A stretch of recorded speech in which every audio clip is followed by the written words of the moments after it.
Olá, turma, boa noite, tudo bem? Vamos lá para mais um dia, na nossa leitura. Vamos orar ao Senhor mais uma vez, hoje, e entregar esse momento para o Senhor e dar continuidade, Hoje nós estamos indo para a semana 1, dia 3, Gênesis 8 ao 11. Então nós vamos para o dia 3 da semana 1.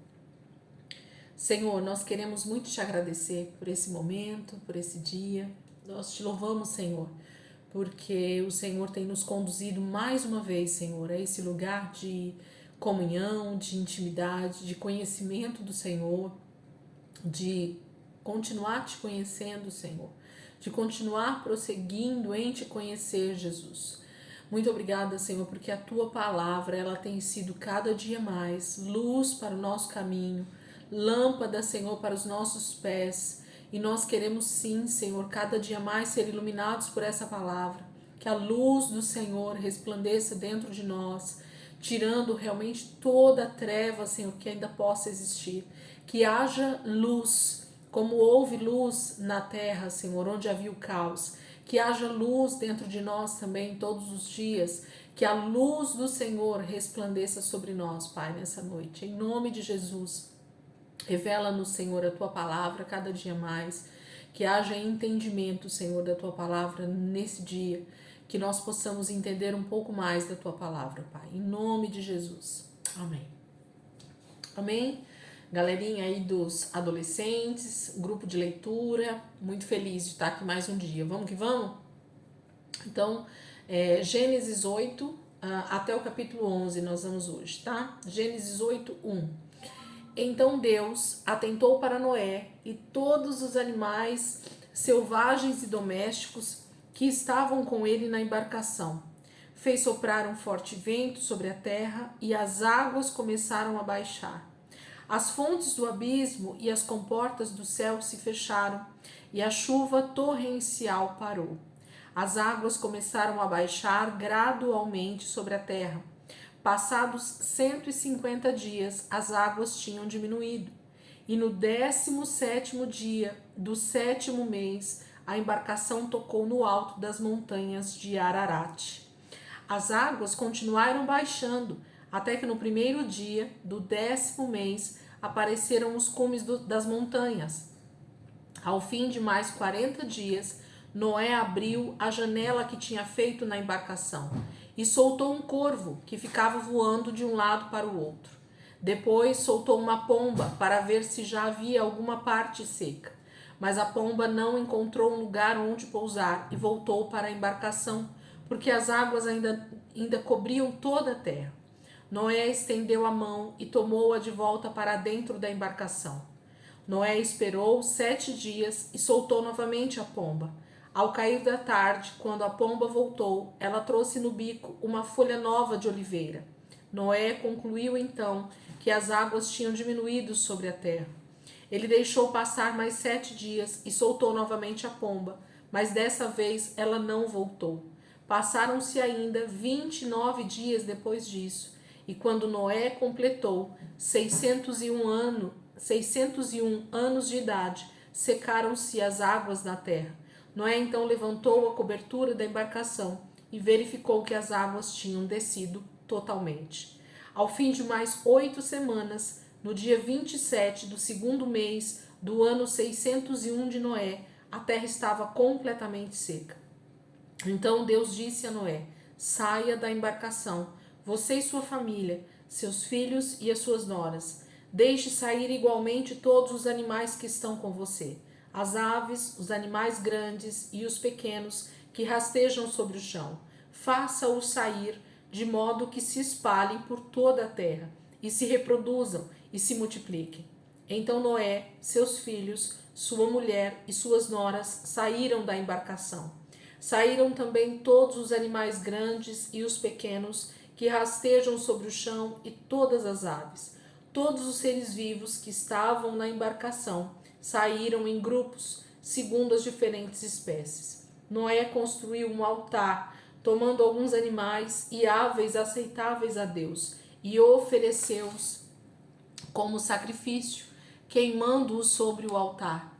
O Senhor ficou satisfeito com esse sacrifício e disse a si mesmo: nunca mais voltarei a amaldiçoar a terra por causa dos seres humanos, ainda que a inclinação dos seus corações seja sempre para o mal desde a infância. E nunca mais destruirei todos os seres viventes, como fiz. Enquanto durar a terra, sempre haverá semeadura e colheitas, frio e calor, inverno e verão, dia e noite. Então, capítulo 8, né? A gente tem aí o relato do final da questão do dilúvio, né? De quantos dias aí Noé permaneceu na arca. Como eu falei para vocês, dá uma média de mais de 300 dias, né? Dá quase um ano, ou se não me engano, passa um pouquinho de um ano, se a gente fizer as contas, desde os sete dias, né, que Noé fica antes da chuva cair, e assim sucessivamente. Se você quiser fazer a conta aí, vai lendo os versículos e separando a quantidade de dias, que você vai ver a quantidade de tempo que Noé permaneceu dentro da arca com os animais e com toda a sua família antes de realmente sair da arca novamente. O que nos chama muita atenção nesse capítulo 8 também é sobre a questão do sacrifício que Noé faz. Gente, a gente tem conversado bastante entre família, entre amigos, sobre a leitura, e o que a gente percebe é que o autor de Gênesis, que é Moisés, Deus o inspira a colocar aqui para nós trechos talvez mais relevantes, mais importantes do que acontece nesses primeiros momentos da criação, né? E quando eu falo primeiros momentos, talvez a gente esteja falando em torno de 1000 anos, 2000 anos, não se sabe exatamente quanto durou todo esse período, né? A Bíblia não relata para nós, mas a gente tem aqui um vislumbre, né, pela idade dos personagens e por tudo que vai acontecendo. Então eu creio que muitas coisas aconteceram entre uma coisa e outra. E o que eu quero dizer? Para Noé ter tido essa atitude de, ao sair da arca, fazer um altar e colocar animais puros, né, animais agradáveis ao Senhor, como a Bíblia diz aqui no versículo 20, né?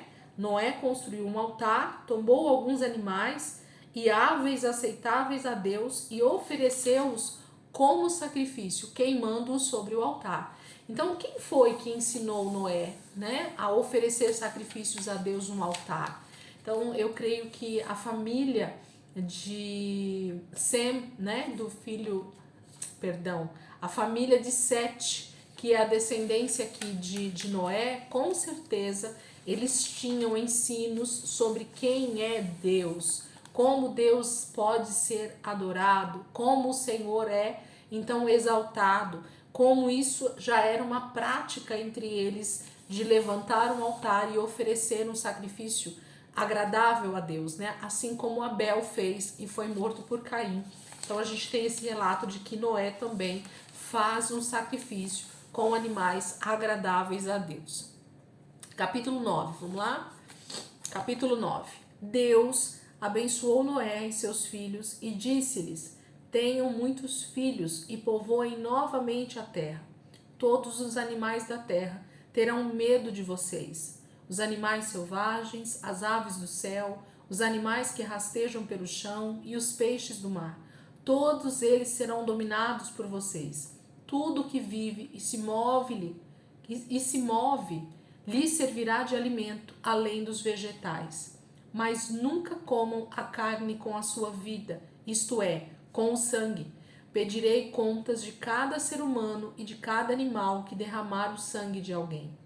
Quem derramar o sangue de um ser humano, pelo ser humano seu sangue será derramado, pois ele foi criado à imagem de Deus. Multipliquem-se, povoem novamente a terra e exerçam domínio sobre ela. Deus disse mais a Noé e aos seus filhos: estabeleço a minha aliança com vocês, com todos os seus descendentes e com todo o ser vivo que está com vocês, as aves, os animais domésticos e os animais selvagens, todos os animais que saíram da embarcação com vocês e com todos os animais da terra. Estabeleço uma aliança com vocês. Nunca mais os seres vivos da terra serão destruídos pelas águas. Nunca mais haverá um dilúvio para destruir a terra. E Deus disse: e como sinal desta aliança que estou fazendo entre mim e vocês, e com todos os seres vivos que estão com vocês, para todas as gerações, aparecerá um arco-íris nas nuvens. Este será o sinal da aliança entre mim e a terra. Quando o céu se acumular de nuvens e nelas aparecer esse arco, então me lembrarei da minha aliança com vocês e com todos os seres vivos. Nunca mais destruirei a vida por meio de um dilúvio semelhante. Verei o arco-íris e atentarei para a aliança eterna que eu, como Deus, fiz com os seres vivos de todas as espécies que existem na terra.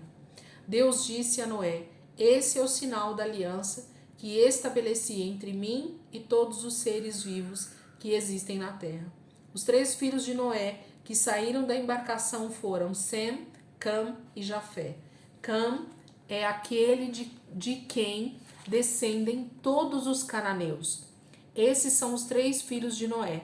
Destes descendem todos os povos da terra.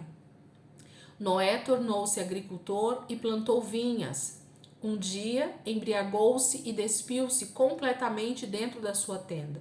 Cã, pai de Canaã, viu o pai despido, saiu e foi chamar os outros 2 irmãos.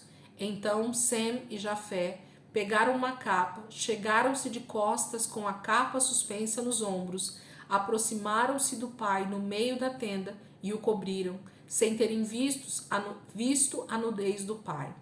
Quando Noé se refez da sua embriaguez e soube o que tinha acontecido e a forma como seu filho mais novo tinha agido, disse: maldito seja Canaã, que se torne escravo dos descendentes de seus irmãos. E acrescentou: bendito seja o Senhor, Deus de Sem, que os cananeus sirvam a ele. Que Deus abençoe Jafé e que partilhe da prosperidade de Sem, e que os cananeus também sirvam a ele. Noé viveu ainda 350 anos depois do dilúvio. Ele morreu com 950 anos de idade. Então aqui a gente tem um relato, né, desse reinício, né, desse restart da terra. Deus disse nitidamente que através de Noé e da sua família, dos seus 3 filhos, com as suas noras, eles seriam os novos povoadores, né, ou as novas nações da terra. Então, se nós somos aquele que cremos em tudo que a Bíblia diz, então nós precisamos crer que pós-dilúvio, assim que acabou o dilúvio, que Deus destruiu toda a terra e toda a humanidade, todos os animais que existiram na terra, Deus recomeça toda a humanidade através dos 3 filhos de Noé, Sem, Cã e Jafé.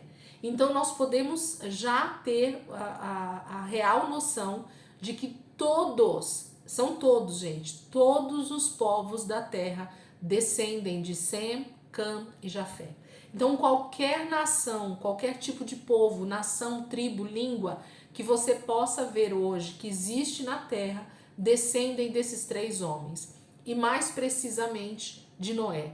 Então Deus começa a terra novamente a partir de Noé e dos seus 3 filhos. Então a gente tem a descendência não somente de Adão, mas a descendência de Noé, porque de Noé para trás todos morreram, não ficou ninguém, né? Não sobreviveu ninguém da linhagem de Caim, não sobreviveu ninguém da linhagem de Abel, porque nem existiu, né? Então, mais precisamente da linhagem de Caim, perdão, e então os outros também descendentes de Adão, através de Sete, também já haviam morrido. Só quem sobreviveu ao dilúvio foi Noé e os seus 3 filhos. Então a gente já sabe que aqui tem um marco zero novamente na Bíblia. Aqui tem um reinício de toda a humanidade. Deus começa no início de todas as coisas através de Adão e Eva. O casal peca, eles são então banidos, né, tirados fora do jardim, começam a povoar a terra. Adão e Eva têm Abel e Caim, Caim e Abel, na verdade, né? Caim é o filho mais velho.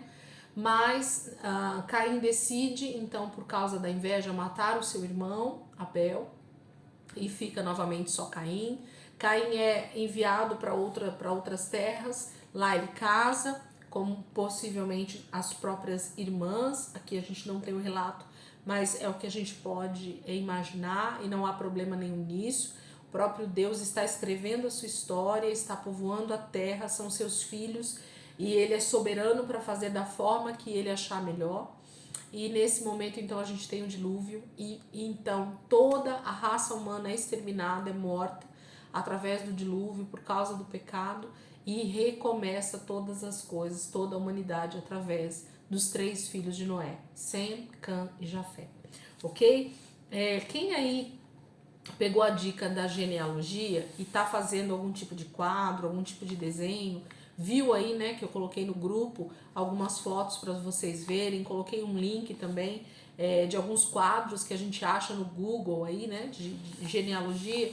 Eu queria muito que você agora, então, fez o de Adão até Noé, né, e agora você, então, fizesse um novo quadro com a nova genealogia a partir de Noé e dos seus 3 filhos. A gente agora tem uma nova linhagem, agora a gente tem novas nações nascendo, novos povos, e isso é muito importante para que a gente continue aprendendo e entendendo o que a Bíblia vai dizer daqui para frente para nós. Tá bom? Então vamos lá, capítulo 10. Esse incidente com Noé e a sua embriaguez, gente, é algo muito, muito forte. Eu não estou comentando aqui porque se a gente for falar versículo a versículo a gente vai ficar horas aqui, mas eu queria dizer para vocês que infelizmente houve uma palavra liberada, né, de maldição sobre a vida de Cã, né, sobre o filho de Noé, e essa é a grande questão sobre os cananeus, que a gente vai ver muito na Bíblia Sagrada, todos os cananeus, todos os povos que viveram ali em Canaã, que tem a ver com esse filho de Cã, são as nações que são totalmente contrárias, que são inimigas, né, do povo de Israel, que seriam os descendentes de Sem. Por isso que eu falo que o quadro de genealogia, ele acaba sendo importante, ele acaba sendo mais fácil para vocês identificarem. Então, a linhagem do primogênito, que é Sem, essa é a linhagem que a gente vai entender como os filhos de Deus, os filhos de Israel, né, os israelitas, que a gente vai ver mais lá na frente. E os descendentes de Cã, que é toda essa linhagem de Canaã, vão ser os maiores inimigos, então, do povo, dos descendentes de Sem, que é a linhagem que Deus está liberando para dar continuidade na terra como seu povo, ok? Genealogia faz toda a diferença no nosso entendimento aqui. Pode parecer bobo, pode parecer estranho, pode parecer difícil, pode parecer chato, mas quando você olha para a Bíblia com esse olhar, quando você põe no papel esses nomes e vê quem nasce de quem, você vai entender o que eu estou querendo dizer e como fica mais fácil compreender o texto bíblico. Capítulo 10, gente. Os descendentes de Noé são os seguintes. Vamos ler genealogia. Sem, Cã e Jafé, eles tiveram filhos depois do dilúvio. Os filhos de Jafé foram Gomer, Magog, Madai, Javã, Tubal, Meseque e Tiras. Os filhos de Gomer foram Askenaz, Rifate e Togarma. Os filhos de Javã foram Elisá, Tarsis, Quitim e Dodanim. Os seus descendentes tornaram-se povos marítimos, conquistando terras e formando nações, cada uma de acordo com a sua língua. Os filhos de Cã foram Cuxi, Misraim, Puti e Canaã. Os filhos de Cuxi foram Sebá, Avilá, Sabtá, Raamá e Sabdecá. Os filhos de Raamá foram Sabá e Dedã.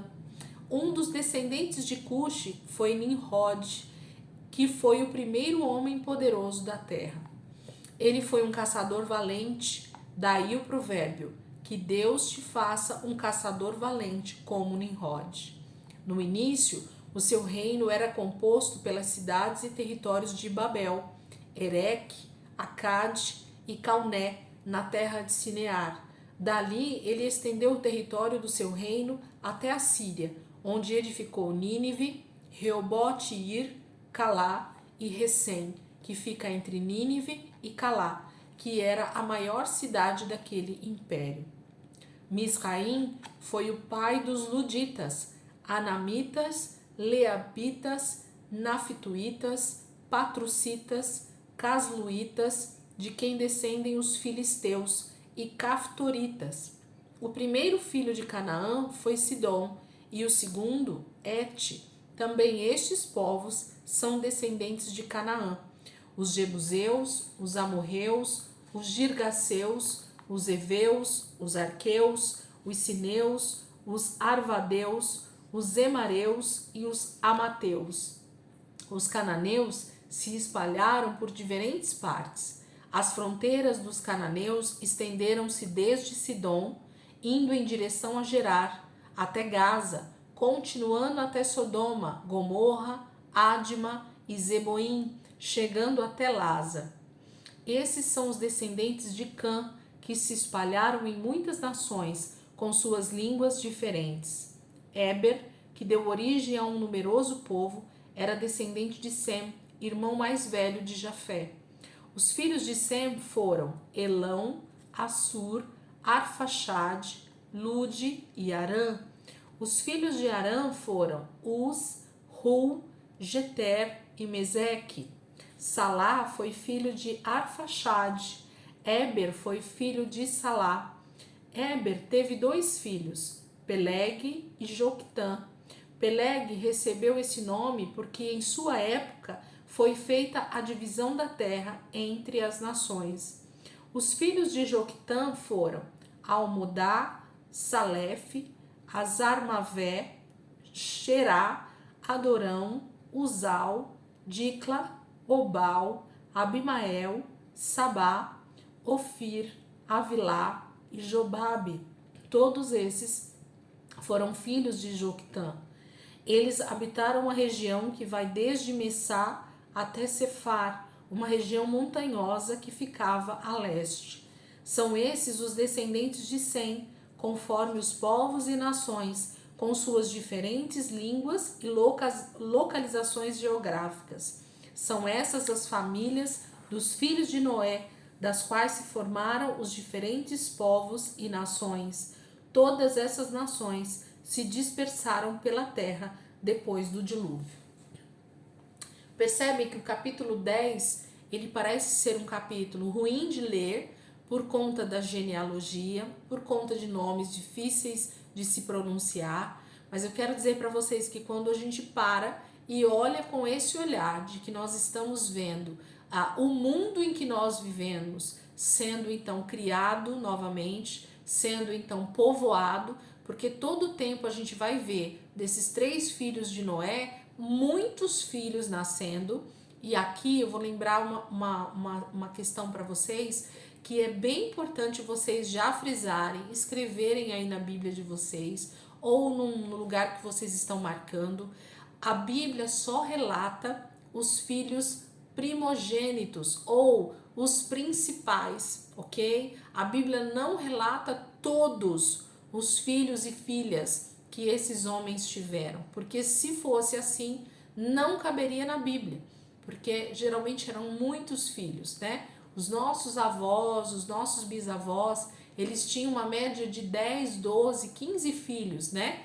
Não muito tempo atrás. Então imagine nessa época em que realmente nós tínhamos Deus desejando povoar a terra. As mulheres tinham muitos filhos, né? E isso tudo debaixo da própria bênção de Deus. Então a Bíblia não traz o nome de todos os filhos desses homens. Não, traz só dos principais.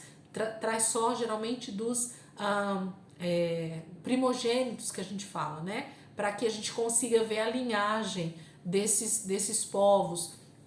Uma coisa interessante que eu já queria também deixar aqui para a gente já ficar atento é que geralmente as primeiras cidades, as primeiras nações criadas nessa época, elas levavam o nome do próprio fundador.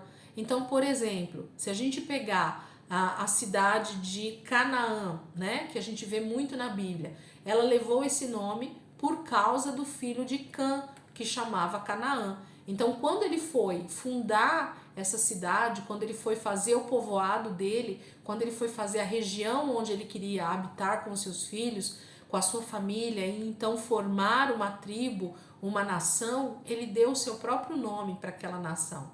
Então, muitos lugares, cidades, povoados, eram dados os nomes dos seus próprios fundadores. Então, a gente tem que ficar atento na Bíblia na hora da leitura, porque tem alguns casos que a gente vai estar lendo um nome próprio, que é o nome da pessoa, e tem momentos que a gente vai ver nomes de cidades com os nomes dos seus fundadores, ok? Então, isso é uma dica que fica aí para a gente prestar atenção durante a leitura, para a gente perceber aonde é o nome próprio de uma pessoa e aonde a gente está falando de uma cidade que levou o nome do seu fundador, ok? Então, a maioria das nações, das cidades daquela época levavam o nome do seu próprio fundador, ok? Capítulo 11. Façam a genealogia aqui dos 3 filhos de Noé, que vocês vão ver que fantástico. Depois eu vou tirar a foto e colocar lá para vocês. E eu acho que eu tenho também um quadro, né? Aqui no meu computador, eu vou mandar o PDF para vocês. Capítulo 11, nosso último capítulo de hoje. Naquele tempo, toda a humanidade falava apenas uma língua. As pessoas avançaram em direção ao leste, descobriram uma planície em Sinear, na terra da Babilônia, e se fixaram ali. E disseram uns aos outros: vamos fazer tijolos de terra bem cozida. Eles usavam tijolos em vez de pedras e piche em lugar de argamassa. Então disseram: vamos construir uma grande cidade com uma torre que chegue até os céus. Assim nos tornaremos famosos e não seremos espalhados pela terra toda. O Senhor desceu para ver a cidade e a torre que os seres humanos estavam construindo e disse: eles formam um só povo e falam a mesma língua, e eis que são capazes de fazer. E eis o que são capazes de fazer, perdão. Logo, não haverá obstáculo para tudo que planejarem. Venham, desçamos e confundamos a língua deles, para que não entendam mais uns aos outros. E foi dessa forma que o Senhor os espalhou por toda a terra, e eles pararam de construir a cidade. Por isso, aquele lugar recebeu o nome de Babel, porque ali o Senhor confundiu a língua das pessoas e espalhou-as por toda a terra. São estes os descendentes de Sem. Quando ele tinha 100 anos de idade, nasceu seu filho Arfaxade. Isso aconteceu 2 anos após o dilúvio. Depois do nascimento de Arfaxade, Sem viveu mais 500 anos e teve filhos e filhas. Arfaxade tinha 35 anos quando nasceu seu filho Salá. Depois disso, Arfaxade viveu mais 430 anos e teve filhos e filhas. Salá tinha 35 anos quando nasceu seu filho Éber. Depois disso, Salá viveu mais 403 anos e teve filhos e filhas. Éber tinha 34 anos quando nasceu seu filho Peleg. Depois disso, Éber viveu mais 430 anos e teve filhos e filhas. Peleg tinha 30 anos quando nasceu seu filho Reu. Depois disso, Peleg viveu mais 209 anos e teve filhos e filhas. Reu tinha 32 anos quando nasceu seu filho Serug. Depois disso, Reu viveu mais 207 anos e teve filhos e filhas. Serug tinha 30 anos quando nasceu seu filho Naor. Depois disso, Serug viveu mais 200 anos e teve filhos e filhas. Naor tinha 29 anos quando nasceu seu filho Terá. Depois disso, Naor viveu mais 119 anos e teve filhos e filhas. Aos 70 anos, Terá era pai de 3 filhos. Abrão, Naor e Harã. Esta é a história de Terá. Terá foi o pai de Abrão, Naor e Harã. Harã tinha um filho chamado Ló, mas Harã morreu ainda novo, em Ur dos Caldeus, na terra em que tinha nascido. Terá, seu pai, ainda vivia quando ele morreu. Nesse meio tempo, Abrão e Naor casaram. Abrão casou-se com Sarai. Naor casou-se com Milca, filha de Harã e irmã de Isca. Sarai era estéril, não tinha filhos. Então Terá levou seu filho Abrão, seu neto Ló, filho de Harã, e sua nora Sarai, mulher de seu filho Abrão, e juntos saíram de Ur dos Caldeus para a terra de Canaã, mas pararam em Harã e estabeleceram-se ali. Terá viveu 205 anos e morreu em Harã. Aqui a gente já começa a ver essa questão deles mostrando, né, do Senhor mostrando para nós a linhagem de Sem, né, desse primogênito de Noé. Sem é o primogênito de Noé. Então mostra para nós aqui a genealogia de Sem, que é de onde vai vir a descendência desse pai da fé para nós, que é Abrão, né? Então a gente vai vendo aí a genealogia de Sem e a gente percebe que de Sem então descende um homem que a gente vai ouvir muito aqui em Gênesis falar dele, e daqui por diante a Bíblia vai falar muito desse homem chamado Abraão. Então a genealogia de Sem, do filho mais velho de Noé, faz toda a diferença para a gente ver que Abraão vai ser da descendência de Sem, ok? Então, amanhã a gente começa aí capítulo 12, ou a gente vai para Jó. Peraí, deixa eu ver aqui pra gente. Deixa eu abrir aqui o meu quadro, meu planner. Espera um pouquinho, gente, que fechou aqui.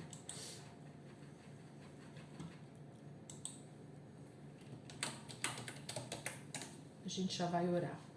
A gente vai dar uma parada aqui, porque a ordem cronológica aqui da leitura vai passar para o livro de Jó. Aí você vai me dizer assim, como assim, Elisângela? Por que a gente vai parar em Gênesis 11 e a gente vai agora para o livro de Jó, que é um livro que está lá no meio da Bíblia, que, né, por que isso acontece? Porque na cronologia da história bíblica, na verdade, o livro de Jó seria o primeiro livro a ser lido, porque segundo os historiadores e segundo os teólogos, o livro de Jó é o livro mais antigo das escrituras, muito antes inclusive de Gênesis. Por quê? Porque Jó, ele era da mesma época de Abraão. Então Jó viveu no mesmo período histórico de Abraão. E quem está contando para nós aqui a história de Gênesis, lembra quem é? Moisés. Então, quando Moisés decide escrever, inspirado por Deus, o livro de Gênesis, a história de Jó já havia sido escrita, ok? Então, por isso que agora a gente vai dar uma pausa em Gênesis, nas genealogias, façam os quadros aí de vocês, né? Deem uma olhada nos quadros que já existem aí na internet sobre a genealogia, vocês vão ver como isso é importante. Por que eu falo de fazer o próprio quadro? Porque na hora que você está ali escrevendo, na hora que você está pondo em ordem os nomes, na hora que você está vendo, né, a leitura bíblica ali e os nomes aparecendo, e você vai anotando quem é filho de quem, isso te ajuda inclusive a memorizar e a compreender então quem descende de quem é filho de quem. Então isso é muito importante, foi algo bom para mim, eu consegui entender muito melhor o texto bíblico depois, fica mais fácil a compreensão de algumas coisas que a própria Bíblia vai falar, e então a gente vai dar esse salto agora para dentro do livro de Jó. A gente vai ficar algumas semanas, né, aqui acho que 2 semanas, dentro do livro de Jó praticamente, né, uma semana e meia dentro do livro de Jó, porque o livro de Jó são 42 capítulos, né? Então a gente vai para o livro de Jó e depois então a gente retoma em Gênesis capítulo 12 e a gente vai seguir o livro de Gênesis, tá bom? Então façam os quadros e amanhã a gente vai voltar já dentro do livro de Jó capítulo 1 ao capítulo 3, né? Deixa eu pegar aqui. Jó, do 1 ao 5, perdão. Do 1 ao 5. Jó, do 1 ao 5. Depois a gente vai continuar. Amém? Então, quem tá só fazendo a leitura aqui comigo, Deus abençoe, né? Uma ótima noite aí para vocês. E agora a gente vai orar um pouquinho, né? A gente tem colocado o propósito de orar a palavra. E então eu quero nessa noite orar com vocês também o Salmo. Eu decidi orar por uns dias aqui o livro de Salmos. Então hoje a gente vai ler os Salmos de número 24. Não é um salmo muito grande e a gente vai orar alguns versículos do Salmo 24, ok? O Senhor vai nos levar, né, a esse entendimento a respeito desses Salmos 24. Vamos lá? Salmos 24. Do Senhor é a terra e tudo o que nela existe, o mundo e os que nele vivem, pois ele a afundou sobre os mares e a firmou sobre as águas. Senhor, nós queremos declarar sim, Jesus, que toda a terra, Senhor, ela é tua criação, são teus filhos, todos os moradores, toda a humanidade, Senhor. É tua criação, a tua palavra diz que por conta do pecado nós nos tornamos criaturas, assim como todos os animais. Mas o desejo do teu coração, Pai, como o Senhor é o dono, o criador de todas as coisas, é nos tornar filhos novamente, é nos alcançar para o teu reino, é nos colocar novamente no mesmo lugar do início de todas as coisas. Então eu quero declarar, Senhor, que do Senhor é a terra, o Senhor vai restaurar todas as coisas, a sua volta, ela é certa. O retorno do Senhor é certo, Pai, e eu sei que o Senhor vai voltar, e eu sei que o Senhor vai tomar a terra, e tudo que nela há é teu, Senhor, a terra é tua, e nós queremos declarar a soberania do Senhor sobre a terra, e sobre tudo que nela há, sobre toda a terra, sobre todos os animais, sobre toda a vegetação, sobre todas as águas. O Senhor é soberano, o Senhor é criador. Quem poderá subir o monte do Senhor? Quem poderá entrar no seu santo lugar? Aquele que tem as mãos limpas e o coração puro, que não recorre aos ídolos, nem jura pelo que é falso. Ele receberá bênçãos do Senhor, e Deus, o seu Salvador, lhe fará justiça. Esta é a geração dos que o buscam, que buscam a tua face, ó Deus de Jacó. Senhor, nós queremos compreender, Senhor, o que esses textos, o que a tua palavra tem dito, Senhor, do que o salmista está perguntando para o Senhor e a resposta que então ele está tendo do próprio Senhor, como ele está sendo inspirado a dizer para nós: quem vai subir o monte do Senhor? Quem vai subir até o teu alto e sublime trono, Senhor? Quem vai subir aquele lugar onde o teu altar vai estar estabelecido? Jesus, quando o Senhor voltar, a tua palavra diz que o Senhor vai estabelecer o teu trono no Monte Sião. Haverá um lugar onde o teu trono estará estabelecido, Senhor. Haverá um lugar onde o teu trono estará posto e de onde o Senhor vai governar toda a terra. E a palavra está dizendo: quem subirá ao monte do Senhor? Quem vai até esse lugar onde o Senhor está assentado?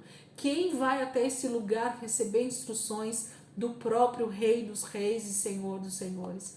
Aí a tua palavra diz: quem vai poder entrar no santo lugar? Quem vai poder entrar onde o seu trono está, Senhor?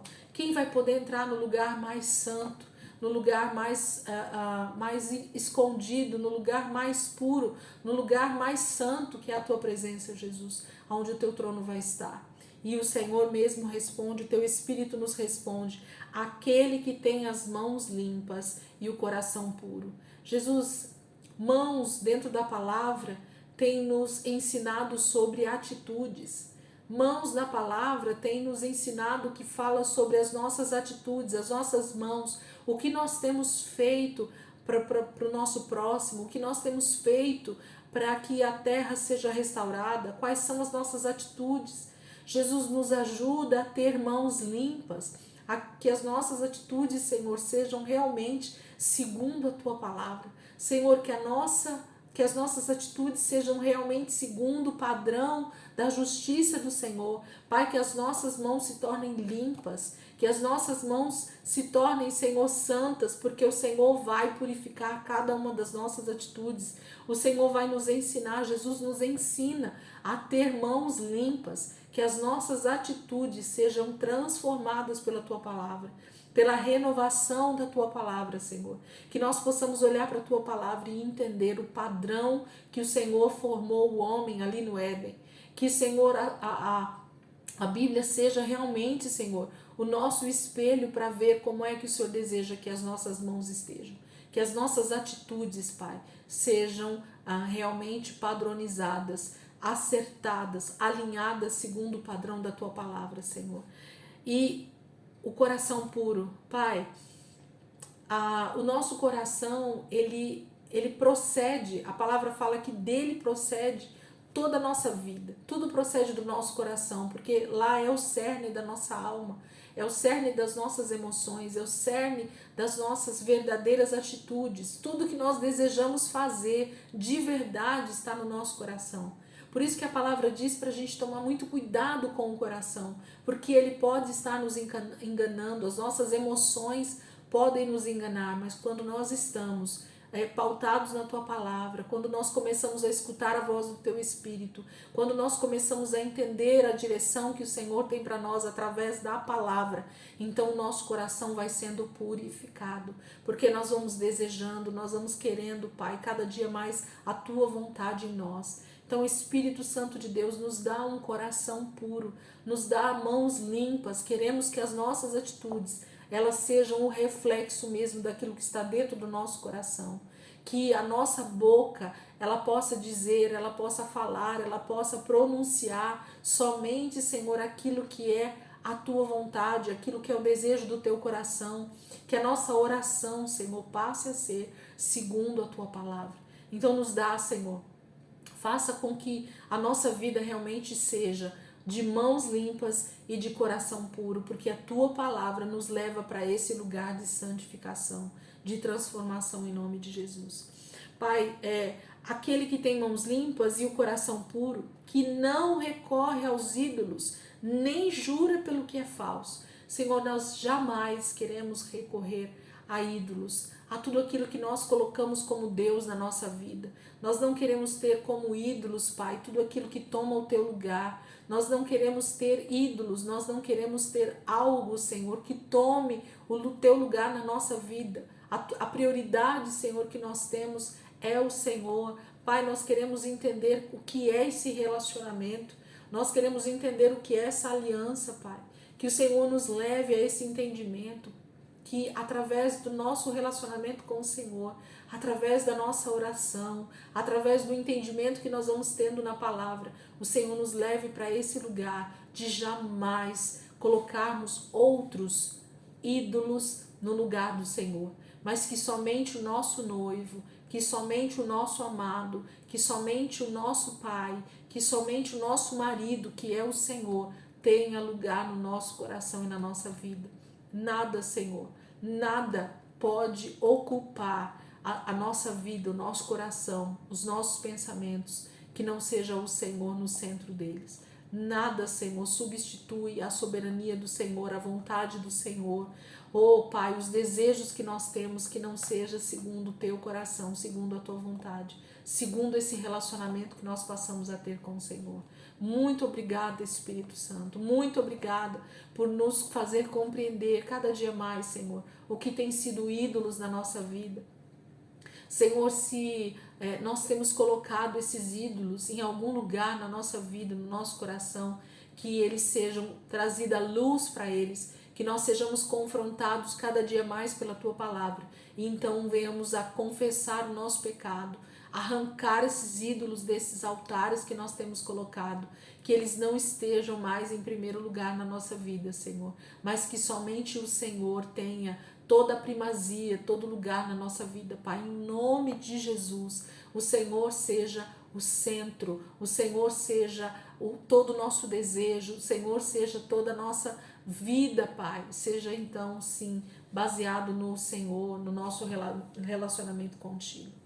Pai, quando nós entendemos paternidade, quando nós entendemos aliança, quando nós entendemos o que é nos relacionar com o Senhor dia após dia, então tudo começa a ter um novo sentido para a nossa vida, um novo rumo para a nossa vida, e é isso que nós queremos, porque o Senhor tem promessa para nós.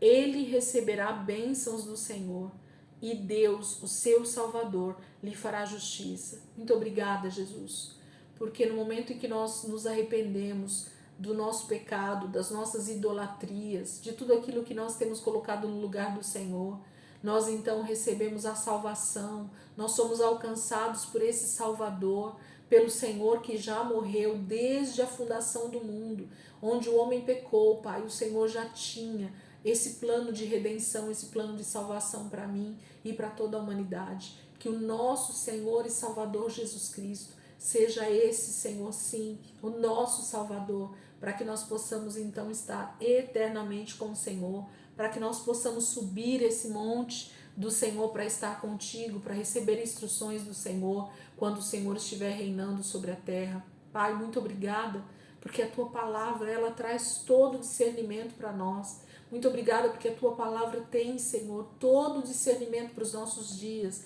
de hoje, de amanhã e de sempre, Pai. Muito obrigada, Jesus. Esta é a geração dos que o buscam, que buscam a Tua face, ó Deus de Jacó. Levantai as vossas cabeças, ó portais, levantai-vos, ó portas antigas, para que o Rei da Glória possa entrar. Quem é este Rei da Glória? O Senhor forte e poderoso, o Senhor poderoso na guerra. Levantai as vossas cabeças, ó portais, levantai-vos, ó portas antigas, para que o Rei da Glória possa entrar. Quem é este Rei da Glória? O Senhor Todo-Poderoso. Ele é o Rei da Glória. Meus amados, que nós possamos ter esse entendimento de que nós temos um Rei que é sobre todos os reis, um Senhor que é sobre todos os senhores, e que isso não se torne somente um versículo a ser lido sem nenhum tipo de entendimento, que esse não seja mais um chavão, mais uma figura de linguagem, mais uma frase dita por todo mundo, mas que nós possamos entender que há um rei que vai reinar sobre toda essa terra. O seu trono será estabelecido no Monte Sião, e ele então está pedindo para que nós nos levantemos como essas portas antigas, como esses portais eternos, porque nós somos essas portas que devem ser abertas para o Senhor. Há um entendimento tão profundo nesse texto que a gente pode ficar aqui tempos e tempos orando e pedindo ao Espírito Santo que nos faça compreender que quem é esse Rei da Glória? O salmista está dizendo: o Senhor forte e poderoso. Ele é o Rei da Glória, o Senhor poderoso na guerra.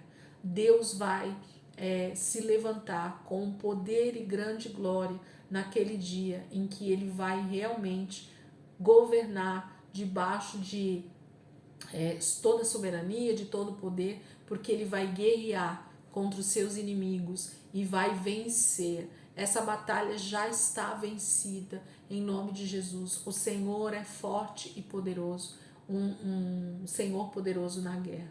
Amém? Que Deus possa nos levar cada dia mais, queridos, a meditar na palavra, a orar a palavra, a compreender o texto e a dizer as promessas e a vontade do Senhor para nós. Em nome de Jesus, eu quero te impulsionar esse ano a ler mais a palavra, a realmente meditar mais na palavra, a orar a palavra, para que nós possamos ter muito mais comunhão com o Senhor e entendimento naquilo que Deus tem para nós nesse ano de 2023. Em nome de Jesus. Amém, queridos? Deus abençoe e até amanhã, se Deus quiser, nós vamos estar aqui novamente para continuar a nossa leitura. Em nome de Jesus. Deus abençoe.